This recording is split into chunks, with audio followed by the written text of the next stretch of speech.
suicide? I think that's what they said, right? He committed suicide? All right, we'll go with that. We'll go with that. In the meantime, this summer, his friend, his confidant, Ghislaine Maxwell, was arrested, and she's got a case that's pending. But there's also a lawsuit that's pending involving a woman named Virginia Giuffre. And in that lawsuit, some information came out and some documents.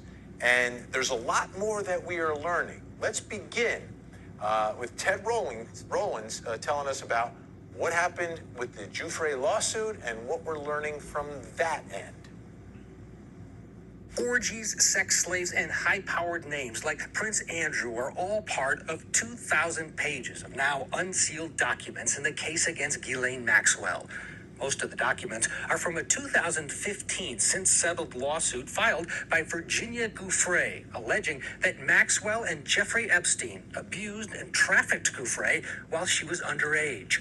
My whole life revolved around just pleasing these men and keeping Ghislaine and Jeffrey happy, Giuffre says in a 2016 deposition. Their whole entire lives revolved around sex.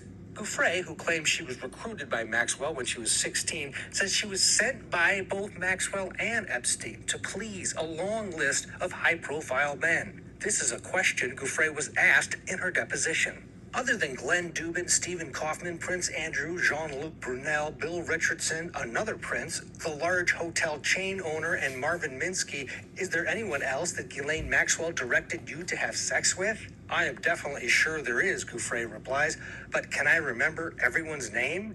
Each of the men mentioned have denied any wrongdoing. Also mentioned in the deposition, former President Bill Clinton, who Giuffre claims she saw on Epstein's private island. I remember asking Jeffrey, what's Bill Clinton doing here, kind of thing, and he laughed it off and said, well, he owes me a favor. A spokesperson for former President Clinton released a statement saying, in part, President Clinton has never been to the island. The mention of favors seems to bolster speculation that Epstein may have been essentially blackmailing the rich and famous.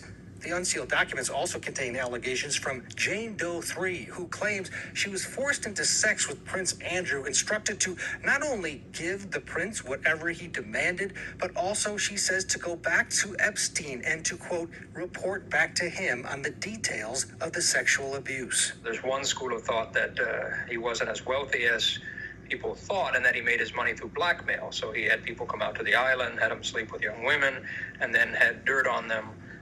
And perhaps exercised his blackmail, not directly, but indirectly, invest with me and I'll manage your money.